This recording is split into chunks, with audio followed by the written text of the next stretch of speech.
Tuned into KPOV Bend 88.9, streaming at kpov.org. You're now rocking one-on-one with Raider Mystic. KPOV 88.9. One-on-one with Raider Mystic. Yay! To me, there are three things we all should do every day. If we do this every day of our life, you're going to have, what a wonderful, number one is laugh. You should laugh every day. Number two is think. You should spend some time in thought. And number three is you should have your emotions moved to tears. Could be happiness or joy. But think about it. If you laugh, you think, and you cry, that's a full day. That's a heck of a day. You do that 7 days a week, you're going to have something special. All right. Bend, Oregon, Central Oregon. This is One-on-One with Raider Mystic. I'm Raider Mystic, and I got a very special guest in the house today. We got Maarty Leunen. What's up, Maarty? What's going on, Aaron? Appreciate. Thanks for having me on. Looking forward to having a great conversation with you. Awesome. Thanks for coming down. Appreciate it. A lot of history here. So, Maarty is a Redmond native.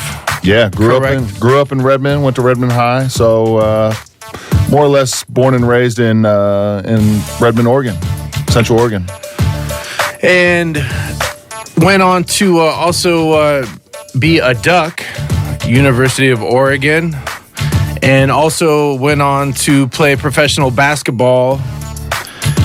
And we're going to talk about all that. And currently we got the NCAA March Madness going on. We were just talking about a big game last night. Yeah. With Caitlin Clark. Clark. Yeah, it's a great time to be a basketball fan, just with the tournament. Always, especially with the Final Four championship games this weekend. So Caitlin Clark put on a show again last night, being number one South Carolina, undefeated. So, I was sitting there being a basketball fan, enjoying the game. She was putting on a show, and, if she would have hit just a few more shots, she would be just shattering records, I think. Yeah, no question. She definitely takes some tough shots, so, for them not to go in, it's kind of understandable. But at the same time, she's a heck of a player. Yeah, like you said, make a couple of those tough shots, and then, next thing we know, she could have 50. She was going for it. I think I saw her shoot one from the logo, a good old Dame logo shot. It didn't fall in, but I was surprised at the depth that she was pulling it at. Doing a lot of step back three shots too, swirling in and out. Yeah, no question. I think that's like kind of been her career, where she, is like one of the few women in, I guess, basketball that are shooting those type of shots, like Dame Lillard from, the logos, or Steph Curry, where she's doing that consistently too, and so kind of changing the women's game at the same time. And she's really fast. Yeah. Like squirrely. Yeah. Like squirrely fast, just running all, like she just stops on a dime and then she woo. Yeah, she doesn't. She's not very like intimidating in terms of her stature. She's not very tall or stronger than everybody else. It's just the way she plays the game, kind of like Steph Curry. He's not physically intimidating, but when you can shoot the ball, it's definitely an advantage in the game of basketball. Yeah, and that's one thing that I definitely notice about her specifically. If you haven't watched a lot, she doesn't have like that like extreme muscle tone. She's not extremely large or anything, and she's just running all over the place and making things happen. Like, oh, I'm going this way. Nope. Yeah, no question. But the other thing is, she understands the game and knows how to pass the basketball too very well. What was it? The other game before, I think she had like a 41-point triple-double or something like that, right. Which is, unheard of, really. Right. For someone to score so much and then capable of getting a lot of assists too. So we look forward to seeing that final game. That's tomorrow, I think, at 12:30. Yeah, LSU. Versus Iowa right there. And that's a good matchup. See how the LSU girls and Angel Reese can handle if they can stop her. Yeah. The other interesting thing about the last night's game is they gave up like 28 offensive rebounds against South Carolina, because those girls, they had a couple big girls that were like 6'7", which is unheard of. You think if you get 28 offensive rebounds, you should win the game. You know what I mean? Right. So it was just interesting to see just the dynamic between the two different teams, two different styles. Yeah. But obviously, Iowa's got a group of girls that are fighters and never gave up. And so it'll be interesting because LSU is another tough team that is, bigger in size. So we'll see the matchup. It's a championship game, too. You never know what happens. Yeah, and after seeing what Caitlin has done the last 2 games, and it's the final championship game, and seeing that, she's able to just run around the bigs and do whatever she wants with her speed and stuff, too, and hitting those shots, that, I don't know, I'm leaning towards them to win this one. Yeah, can the legend grow? You know what I mean? I think it could be her last game, too. I don't know if she can go to the WNBA afterwards or whatever. Okay. So potentially it could be her last game. Is she going to go out with a bang and put on the show, or, is LSU going to, steal the story? She ready. She was putting on a show after they won last night. yeah, no question. But the Iowa fans, I mean, there was a lot. At least you can see through the TV. So they got great support. Games in Dallas, so it's not really a home court advantage for anybody. So, we'll see. You never know. Championship games are always fun to watch just because unpredictable. Yeah, I've been having a lot of fun watching all the NCAA action. And I've got the, let's pull this up here. As far as the boys go, too, it's today. We've got 2 games at 3:09. I don't know why it starts at 3:09, but it does. What's up with that minute? But Florida Atlantic and San Diego State. San Diego State's been surprising a lot of people. Yeah, I think both those teams have. It's just, they're not very high seeds. So we'll see what happens. It's interesting. I got San Diego State winning. I think Florida Atlantic's little run that they've had, obviously a great team too, but I think that you think comes the to run an is end. Done? Yeah, today. Yeah. Well, I'm not as familiar with San Diego State. I almost picked them in a work bracket, but I erased it and rewrote something else. I had Houston winning. Yeah. So my bracket has been done for a week or so. Yeah. But we do have, in my work bracket, we do have Florida Atlantic. So I'm pushing for them. Yeah, good. Just because of that. Hey, they're tough. You never know. It's another one of those games, It's do or die type of situation. You got to leave it all out there. And I know they got a ton of athletes and a tough group. And then after that game, we got Miami and UConn. Who you got in that one? I think that's a UConn. They're tough. They've won every game by at least 15 points. So they've shown their dominance. They got a really good big man. Play tough, physical basketball. Yep. Who'd they beat pretty good the other night? Was that Gonzaga? They beat them by almost 40 or something like that. Or they knocked them out. Yeah. Mike Tyson. Yeah. Wasn't even close. It wasn't even close. Yeah. So they're tough. We'll see what happens. But Miami's, athletic, likes to get out and run. So always a team that likes to get out and run, shoot a lot of shot attempts. If they're on, it could be a tough, close game. Yep, I look forward to watching both those games. I also am signed up to I'm DJing the High Desert Storm. It's a semi-pro football team in Redmond, playing their first home game tonight at the Deschutes Fairgrounds. Yeah, good. I my kids are going tonight, so are first they? Game, yeah. Cool. Tell them to say hi to the DJ. Yeah, I'll make sure they come say what's up to the DJ. I'm DJ right there. Mystic. Yep, yeah. I'm right there. I'm not in some off-limit VIP area or anything. There we go. Just like I know at the Blazer games, you got DJ OG1 laying down. He has a little transportable mobile DJ stage he gets to move around in the Coliseum with. Cool. Pretty cool. You're a man of the people. You're right there with all the people, and everybody come say what's up. I love it. Just have a good time. Yeah. Make the vibe nice. So, enough of all this NCAA talk. Let's talk about you. Grew up in Redmond. Yep. How did basketball look in like elementary school, moving into middle school? Yeah, I got a real interesting story. So I actually grew up in Terrebonne. Terrebonne. Yeah, Terrebonne, right by the Smith Rocks. I grew up on a dairy farm. So yeah, my parents were obviously owners of a dairy farm. We milked, 150 to 200 head of cattle. So that's kind of how I grew up. We had a hoop out front. And our workers that worked for us, I would, always try to sneak away with my brothers. I got 3 younger brothers. Always try to sneak away and go play basketball. So that's just kind of how it started.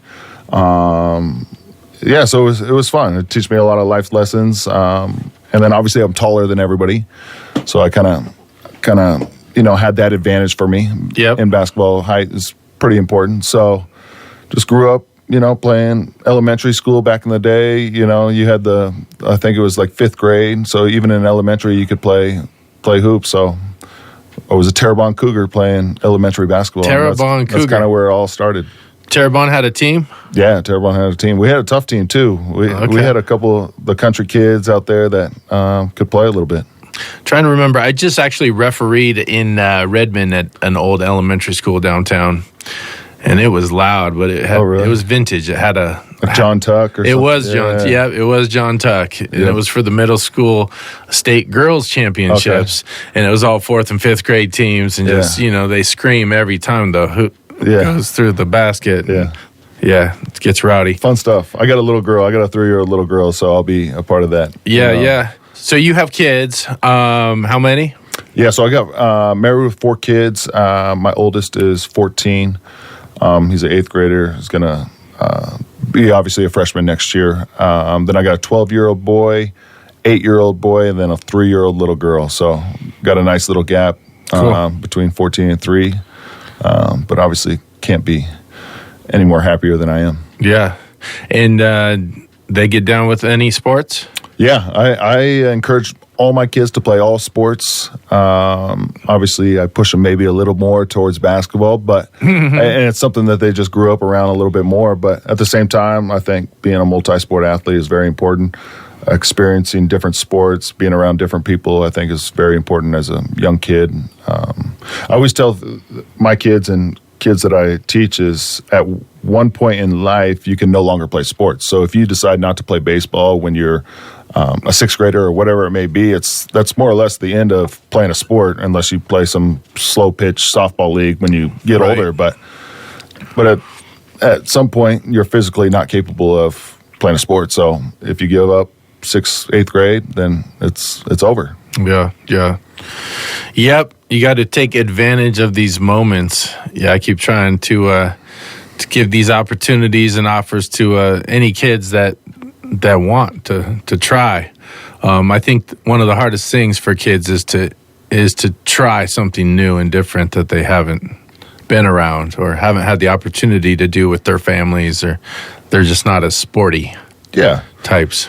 Yeah, no question. And I think the great thing about sports is it builds character.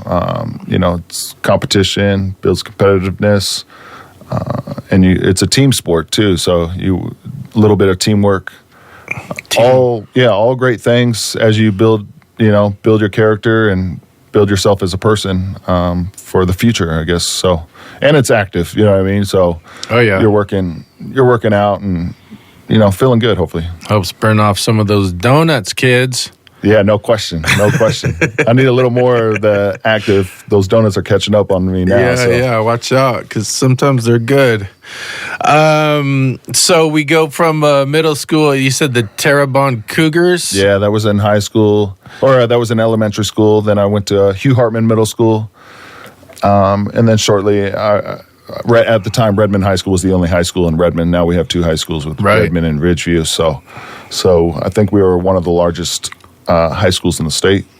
I lettered as a freshman, but I was never on the varsity team. I guess I played a certain amount of corners to get the letter, but I was on the JV team more or less. So and then my sophomore year, had a really good sophomore year. I think I was first team all league. At the time, Bend was really good. They had Tyler Hayes the great.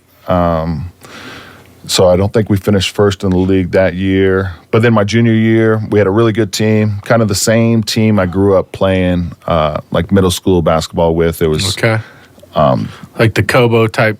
Yeah, I don't know. Yeah, we really didn't have that back then. It was just more of like school, like middle school basketball. Right. So things have changed a lot.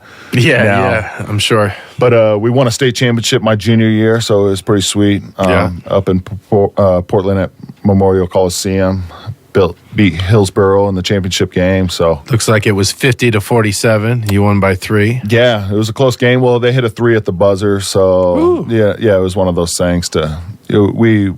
We had a comfortable lead, let's just say, in the last minute, but let it fade a little bit. Yeah, the celebration started kicking in with 15 seconds to go, and they made a shot. So, and then your senior year, you guys also made it to the final. Yeah, we made it to the finals again. This year they had it up at Mac Court in Eugene, so I already committed to going to play at the University of Oregon. So it was one of those things where, I thought I was going to end my high school career. I was in the same, arena that I was going to begin my college career. But unfortunately, we lost. Good South Salem team. Jeremiah Dominguez, who's one of my buddies. Okay. He actually got State Player of the Year that too. So I got State Player of the Year my junior year. Didn't get it my senior year, but Jeremiah was a heck of a player. He played at U of P. And then he transferred to Portland State. He kind of made a good run. They made a tournament run too. So yeah. And is that the Gatorade State Player? Yeah. So they have 2 different types of thing where Gatorade nominates a State Player of the Year from every state, and then I forgot who. It's like the Oregonian State Player, like the newspaper. Okay. So I didn't get the Oregonian State Player of the Year my senior year, but I got the Gatorade Player of the Year my senior year. So, and who I just saw got that also is the Addison Fisher, the softball player from Bend. Yeah, have you heard about her? Yeah. I've heard. I don't know much about her, but I saw the headline. She's starting to pop up everywhere in the news. I was in Portland a couple nights ago with my kids going to a couple Blazer games. Yeah. Unfortunately, not the best time of the year to catch these games. Yeah. But we had a lot of great moments. But, and Addison Fisher came on the Portland KTU News, a story about the number 1 female softball high school phenom from Bend, Oregon. Okay, cool. I didn't know she's number 1. Yeah, that's sweet. Number 1 ranked player in the nation. I might have to go check her out because it's softball season now. Yeah, so she must be zipping them. She's a pitcher, tons of shutouts. Yeah. Must be hard to hit. Yeah, I probably couldn't hit off her. So, but yeah, she was the Gatorade player. This most recently, I believe. But so that was your high school. Yeah. And you also finished, with the almost, it looks like the second most rebounds in Redmond's history. No, that was in college. I'm pretty sure I finished with number 1. The number 1. Yeah.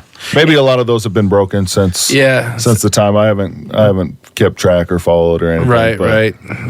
Update the stats. Yeah. And if you're anybody listening out there, this is Maarty Leunen, Redmond High School, Panther, Oregon Duck alumni, 4 years for the Ducks, and professional basketball player. We're just getting into all that. And 6'9", so when he walks through the doors, he has to duck. No pun intended. Yeah. Love it. I love how you play with those words. Okay, so then you're getting some offers from colleges. I found some information that maybe UCLA, Gonzaga. Yeah. Did you have some others out there? So yeah, I'm sure. Yeah, after my sophomore year, I started to get recruited pretty good by a lot of college, mostly on the West Coast. And then my junior year, I decided to take the trips and kind of just get the decision done before my senior year. So I narrowed my choice down to Oregon, Oregon State, UCLA, and Gonzaga was my Final Four. I took a trip to every one of those schools, and obviously they're all different in their own ways. You got UCLA down in LA and big city. Gonzaga at the time was just up and coming. They started to have some really good teams, but it's in Spokane, so Maybe obviously a little different than Redmond, but same time, that small town feel, kind of out in the country type of thing. And then obviously everybody knows Eugene and Corvallis pretty well. So it ultimately came down to just being close to home. The Ducks had Ernie Kent as their coach, really enjoyed him. Up and coming too, they had Luke and Luke, Freddie Jones. Yep. They had some really good teams, Elite Eight teams.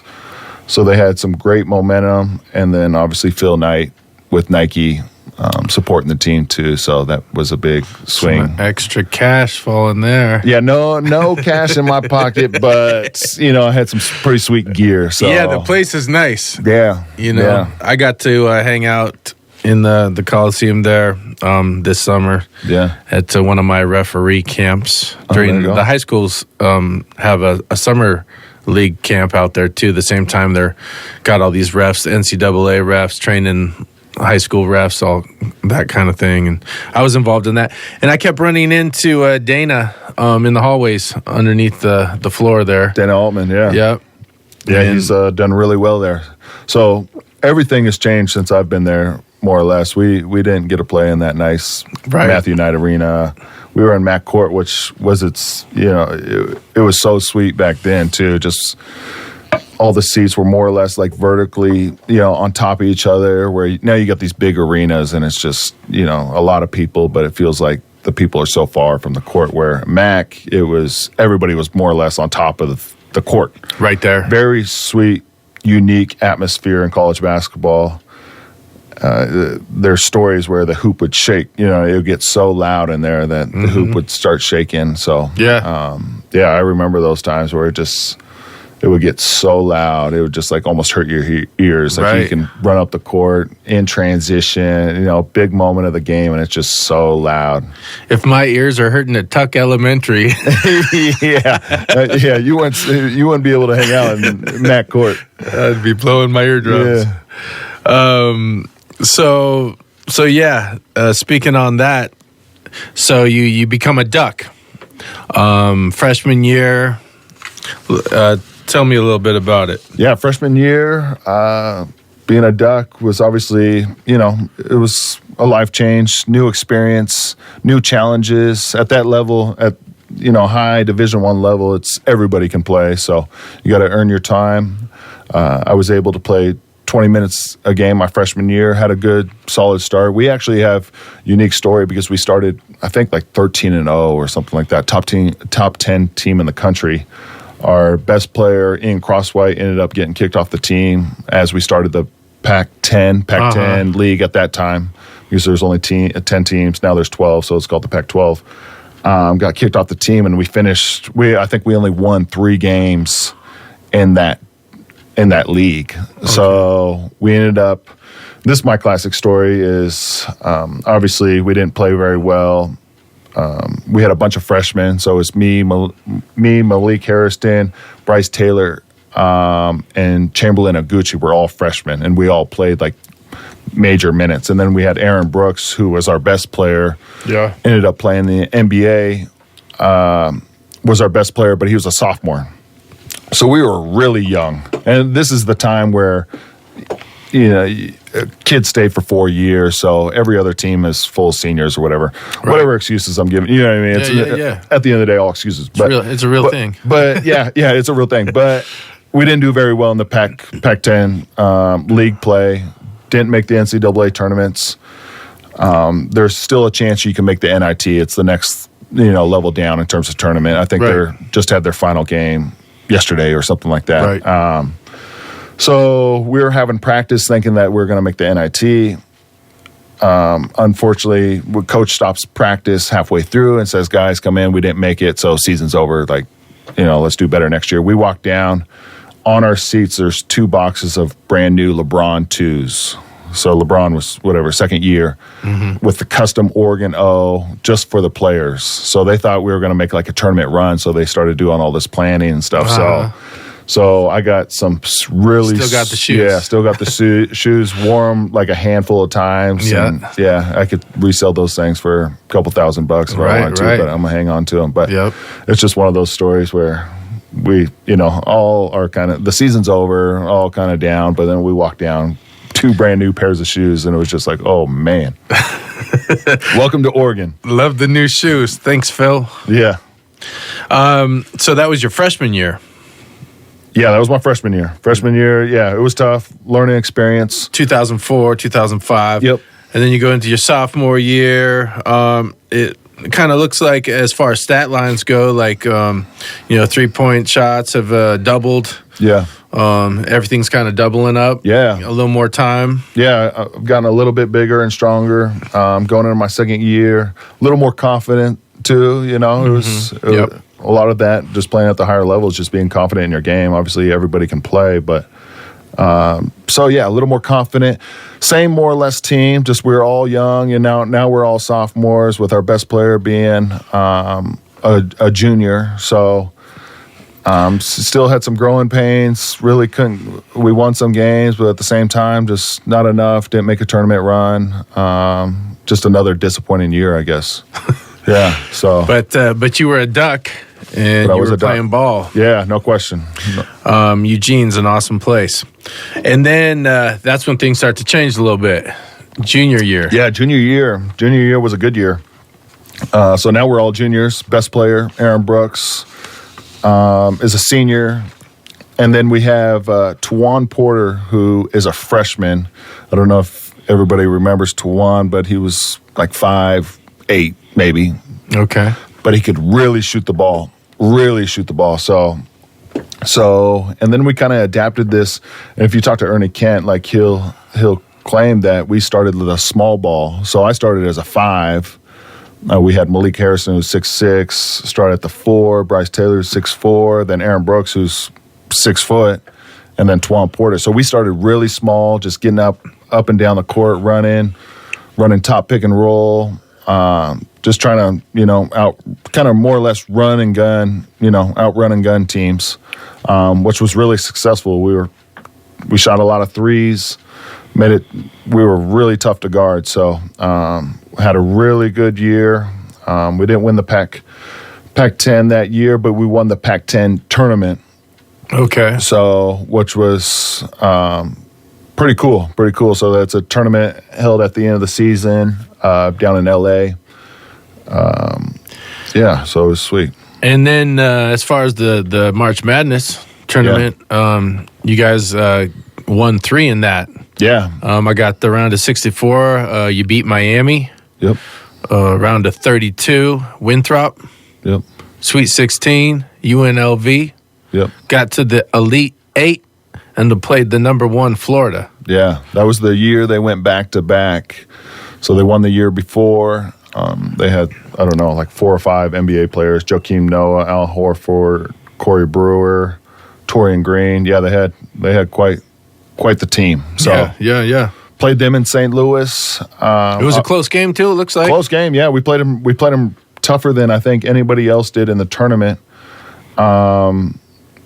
Obviously we played in St. Louis. Eugene is a long ways away, where Florida is pretty close. So right. I just remember travel and stuff. But just that whole place was like blue and orange. Oh, right. We had our own little little like section of, green and yellow, but that whole place I just remember was all blue and orange. We played them tough though. It was, if we would have made a couple more shots like towards the end, kept it close. It's one of those things you never know what can happen if you can keep it close. But we were just never really. We were always like 5-6 points away from the lead, so it made it tough. So watching current every year, watching March Madness, I'm sure it brings up some memories. Of course. Of these games and being involved in it. Of course, yeah. Those were great times. The one this is maybe not basketball related, but I remember there was media sessions before every game or the day before every game where they break out, they put a player in a different room.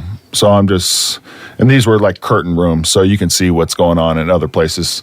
So it's me and then Al Horford, Aaron Brooks, all the top players from every team. And I just remember like everybody's at Aaron Brooks's or Joakim Noah or Al Horford. And I got one guy in there asking me questions. So it was pretty funny. It was kind of cool to see. Obviously more guys came towards the end, but it was like the initial conversations were with Aaron Brooks, Right. Jakeem Noah, and I had this one guy I think he was like local too from Eugene that he could have just, saw me anytime, but so it was kind of funny. Yeah.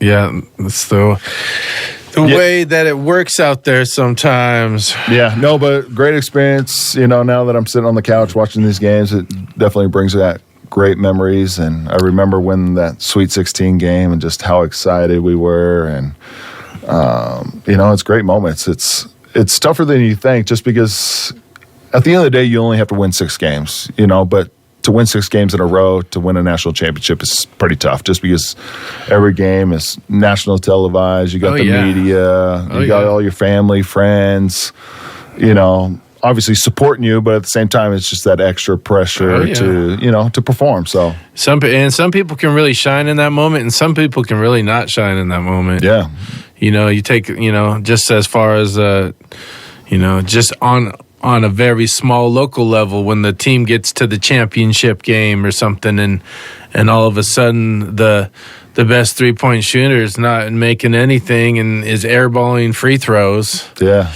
that. I've seen that a few times, and you gotta stay in the game. Gotta get your relaxation. The lights get a little brighter and a little hotter in those situations. I always like to say that. It's just who can perform under the bright lights. They get pretty bright, and there's some people that get really hungry right then too. Yeah, no question. A lot of guys are made because of the way they thrive and under those bright lights. Yep. Important tournament games. All it takes is a nice few games you put together and you turn a lot of heads. So yeah, Damian Lillard would prefer to be down by 10 with like 5 minutes left rather than be up by 10. No question.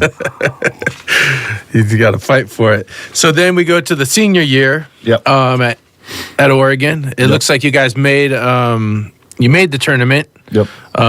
You got eliminated in the first round. Yeah. Mississippi State. Yeah, that was a tough time. But that was a good year too. Now that our superstar player is gone, Aaron Brooks left to the NBA, was a first-round draft pick. Now all of us younger guys are now seniors, well experienced, still have Tawan Porter.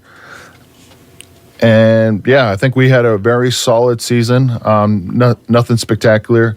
Ended up kind of barely making the tournament. I think we're 8th seed. We played number 9, Mississippi State. And then the 8-9 matchup is, if you win, you get matched up with the number 1 team. So Memphis was number 1. We were kind of overlooking Mississippi State, talking about how we were going to play Memphis and Derrick Rose. And, Derrick Rose at that time was obviously a superstar. Yep. So, we kind of overlooked that game. We were up most of the game, and then late we kind of just blew it. Okay. And then let's go into the professional level. So tell me what you got drafted by the Rockets. Yeah. So I graduated early from Oregon. So kind of right after we lost the game, March. So there's still technically 2 months of school, but I was done. So I literally went back to Eugene, got all my stuff, and kind of just moved back at home. For the meantime, as I was preparing for the NBA draft, so I signed with an agency, Wasserman Media Group out of L.A., so I flew down to L.A. and worked out for the summer for draft preparation, trying to get ready for the draft. I knew I was like a projected second-round draft pick, so there's two rounds. Yep. First round, second round, both 30 picks, and I went 54th. So I was down in L.A. working out, and then you do workouts for every NBA team that is interested in you. So they would fly you out, you and a few other guys, and you would just do a workout for NBA teams, and the scouts would be there, obviously team personnel with the president and the GM, and you just do a workout. So, and I would just fly from city to city. I probably did like 10 to 12 workouts in a month span. So, I mean, it was kind of tough. Just, it's a high pressure situation again where you got to perform. And so, is the team's paying for that? Yeah.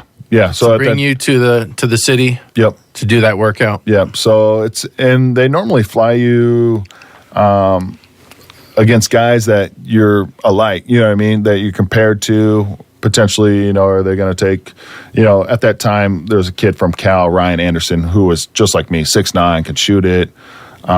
He had probably a little bit better college career in terms of stats and all that stuff, but we would work out against each other all the time just because it was like me and him were the same type of player. And anyways, he ended up being like a first-round draft pick and making hundreds of millions and whatever. It's totally different path at the end of the day, but still at the same time, it was those workouts were high pressure, pretty intense, but it was cool. Yeah, I was in Miami and I was flying around I'd do a workout in Seattle. At that time, Seattle Supersonics were still in the league. And Supersonic. Yeah, and I would go everywhere. So Phoenix, Miami, Dallas, Houston.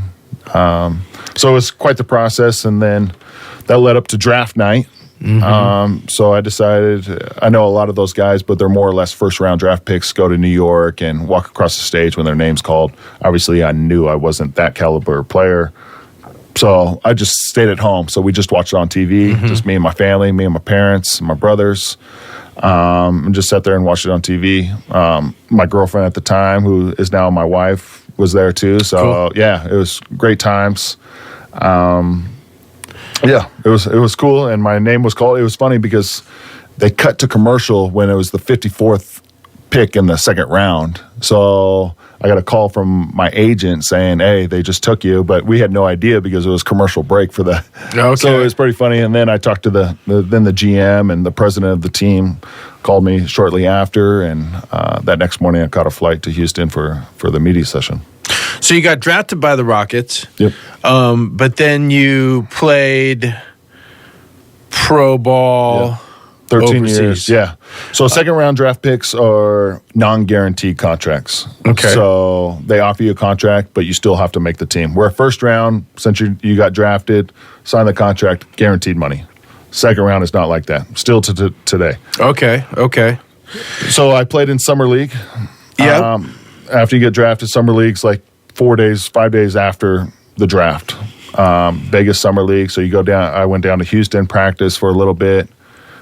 And then we fly out to Vegas, have summer league. And I played really well because the great story was Aaron Brooks, who was my college teammate, got drafted by Houston the year before. So he was playing summer league. Normally, first or second year players play in summer league, or guys that are, trying to make an NBA team.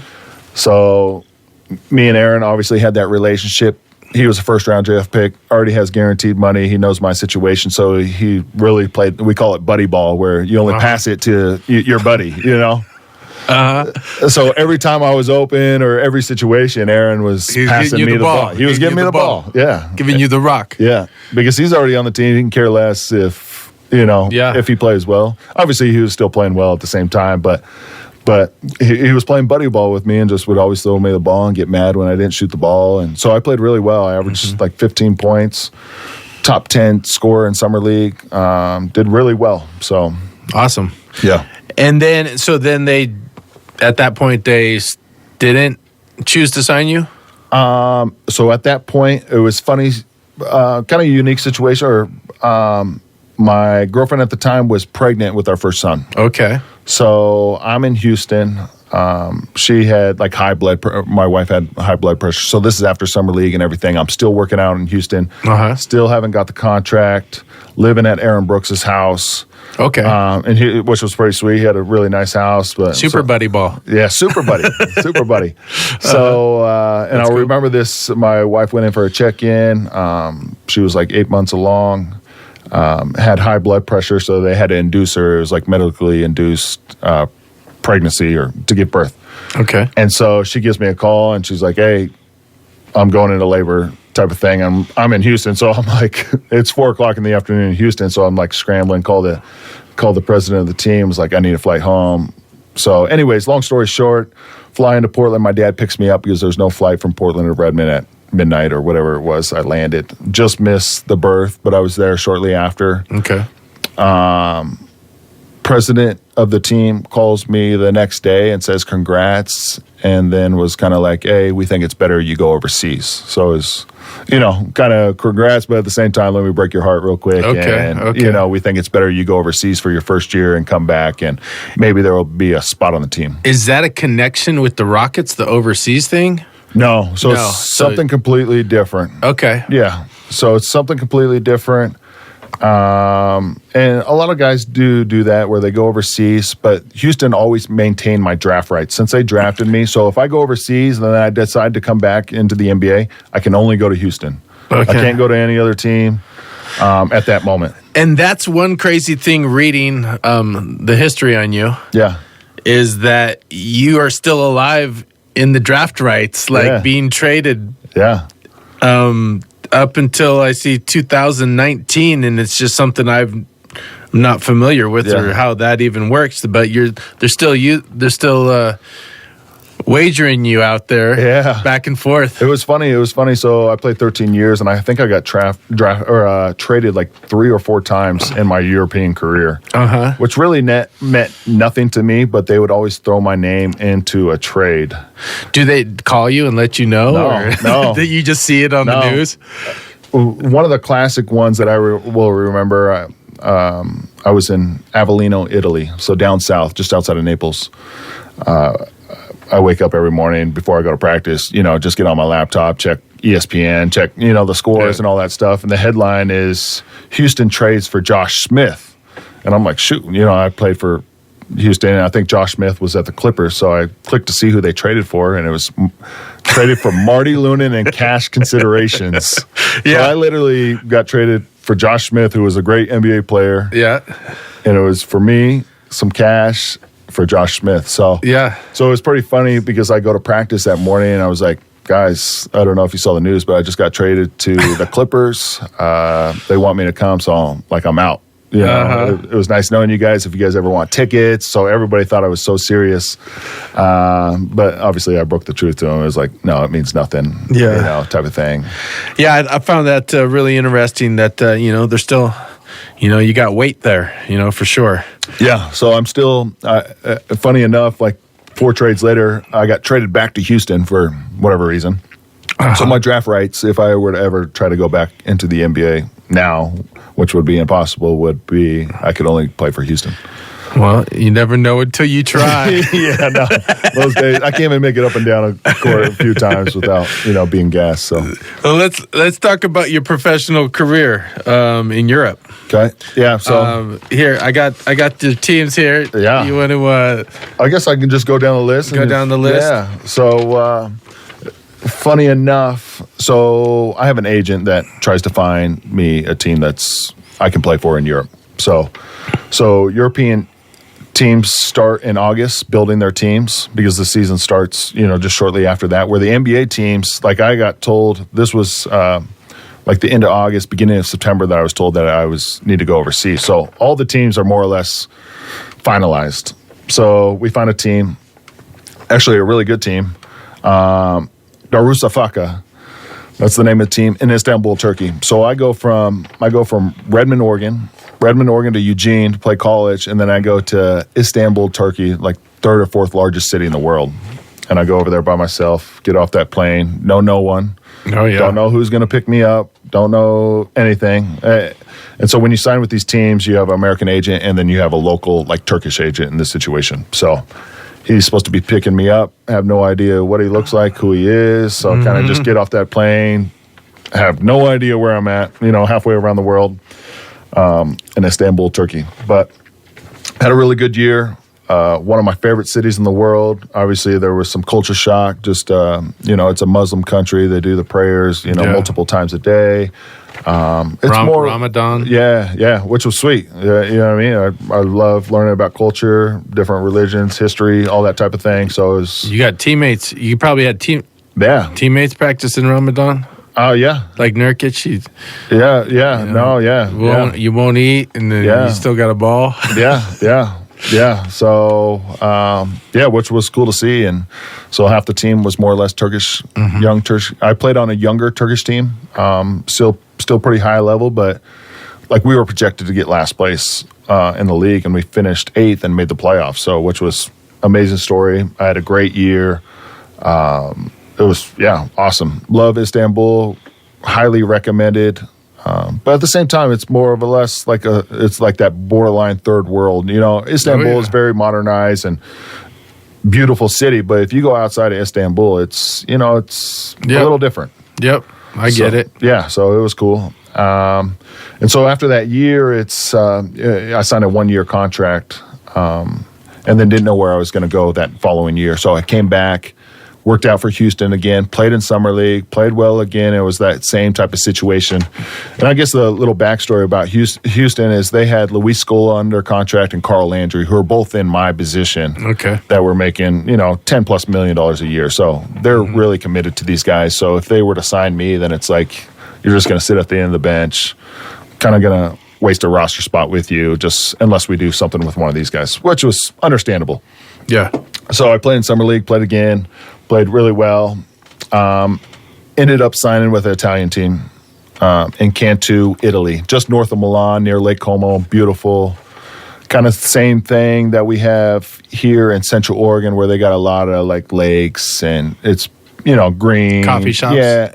Oh, a lot of coffee shops. No Starbucks, but no Starbucks, but a lot of coffee. A lot of coffee, though, right? Yeah. A small backstory, I guess, into that is.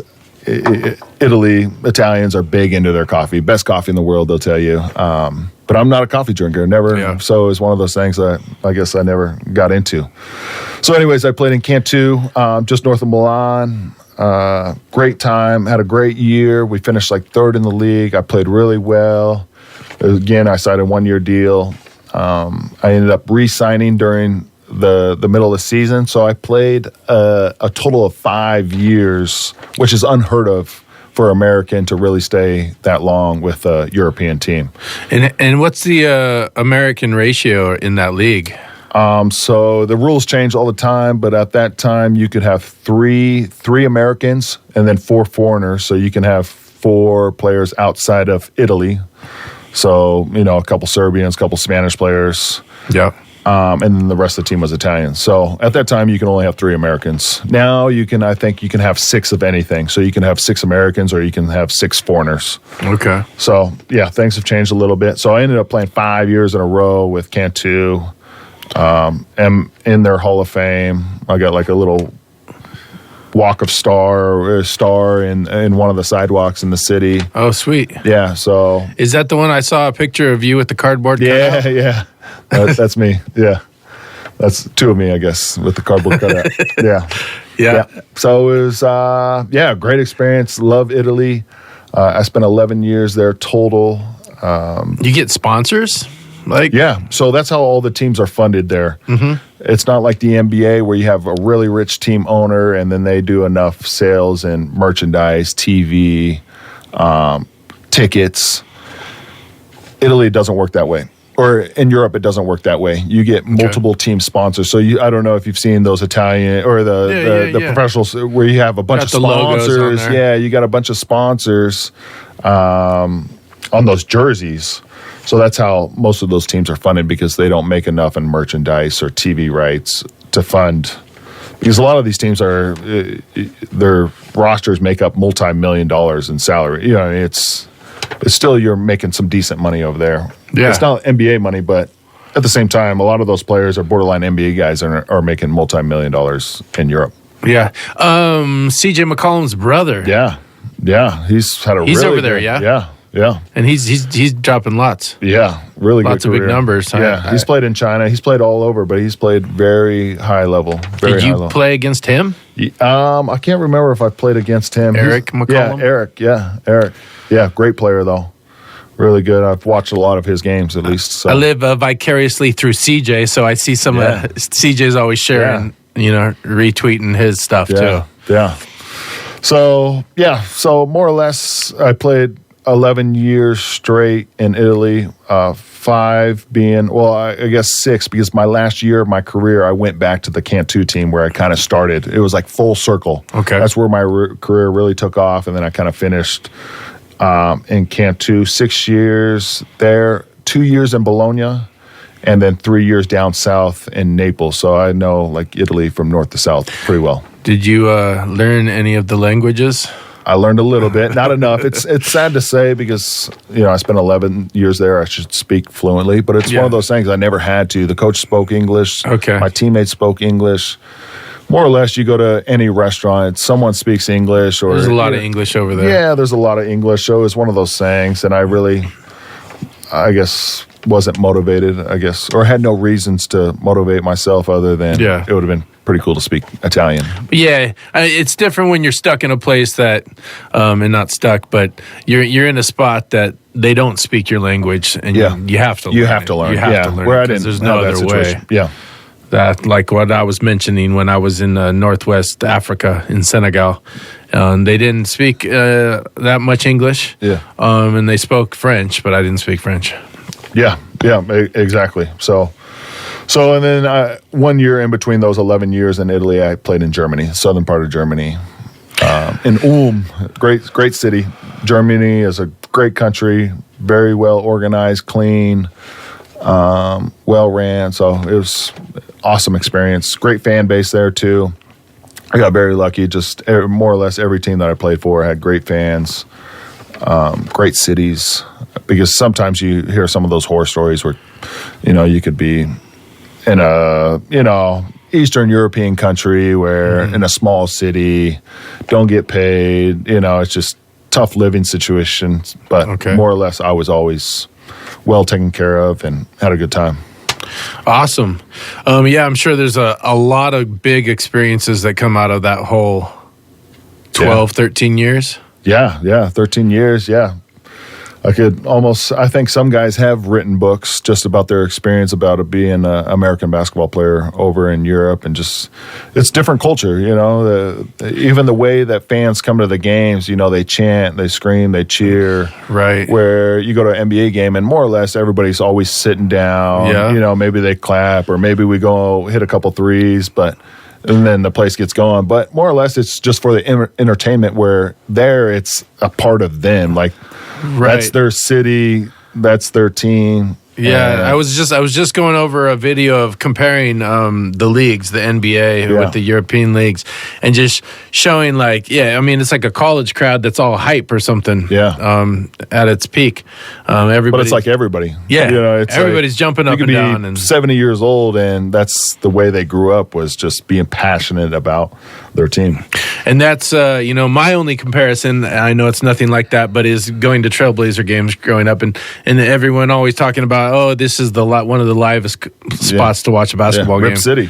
Yeah, and then going to other places, like being in Los Angeles, and it's all fun and stuff, but it's nothing like the crowd in Portland. Even the last week when we were at the game and they're down by 30, they're still trying to do the wave, and they're still trying to make them miss a free throw and all that stuff. So, but I couldn't imagine over there with what I've seen on the videos of the crowds jumping up and down. And we briefly mentioned this before we started here.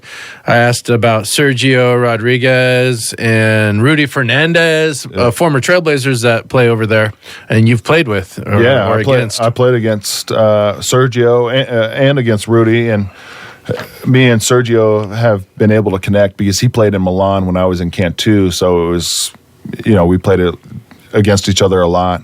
We always had that thing comment, so I'd go up to him, hey, I'm from Oregon, I know you played in Portland. He's like, yeah, I know, I love Oregon, and one of my favorite places, still go back to visit all the time, and so we always connected through that Oregon connection, I guess. Sergio was cool. I remember seeing on some social media when he went back to Europe and the welcoming he got at the airport. Yeah. I was like, in Portland, he'll sign some autographs, whatever. But he comes back to Europe and he's got he's trying to escape the crowd in a limo or something, and the crowd is chanting his name and stuff. So different. But at the same time, that's like the Damian Lillard or LeBron James of Spain. You know what I mean? It's it's a smaller country, pretty close. So when he goes back home, he's super famous. That's how a lot of you see the soccer guys, most popular sport in the world, But Lionel Messi, when he goes home, it's like the whole country is just like supporting him, wants to see him, wants to touch him. It's crazy to see the sport. It got out of control in Argentina after they won the World Cup, and they're having a helicopter players off of the bus to get them out of there. Yeah, but that's just their passion. It's completely different. That's like LeBron. If LeBron, I'm sure when he goes out in LA, it's like the same thing where just people want to take pictures, be next to him, and that same type of thing. Yep. And then we got the Bronny coming up. Yeah, maybe going to Oregon. Maybe, huh? Yeah, I think that's one of his considerations, I think. So we'll see what happens. I would try to be a fan. Oh, you're not a LeBron or a Laker fan or anything? I respect game, but no, do you have an NBA team? No, I'm just a fan of the game. Okay. Yeah, okay. Don't really have but LeBron I guess is one of my favorite players, just the longevity. And he's still going. Yeah, and what he did younger, he was a highlight reel. My favorite player of all time is Shaq, though. So Shaq? Yeah. Shaq in a fool. Yeah, Shaq in a fool, the diesel. Yeah, I went to, I was at all those Western Conference final games with Portland versus LA. It was a different format then. They were up, Lakers were up 3-0, and then Portland, and all those first three games were in LA. And then it came back to Portland, had Arvydas Sabonis, and I had a friend that was handicapped that we got to be in the disability seating area for like $50 a game or something during those Western Conference finals, which was insane. And you can bring one able body. So 2 people for $50 on the lower level, pretty awesome. And they won 3 in a row. And then it went back to LA, and they were up by like 15 with 5 minutes left. Yeah, but Shaq was doing stuff, The infamous Shaq or the Kobe to Shaq lob. Mm-hmm. Yeah, when they come back. What was it? Yeah, something ridiculous in the fourth quarter. Yesterday, my nephew and my youngest kid, that's 9, they were asking about how hard was it to guard Shaq. He was a monster. It would be so interesting to see how he would do in today's game. Obviously, there's no one that could guard him, but just the way the game is so spread out, shooting threes now, it's, I don't know. And we haven't got to see Zion much. Yeah. He seems to be hurt all the time. Yeah. I don't know. Is he going to be all right for the playoff run? I don't know. If they make it? Yeah, I don't know. LA's heating up. Yeah. They're at the 7th seed now all of a sudden. Yeah, and I think all those teams are like bunched up right there. Where I think if they win their last few, they can get even better. No one wants to face them. I don't think though. It's a tough matchup. Right. So we got like a couple minutes left. Do you want to mention anything else regarding any? I know it's a lot to fit in.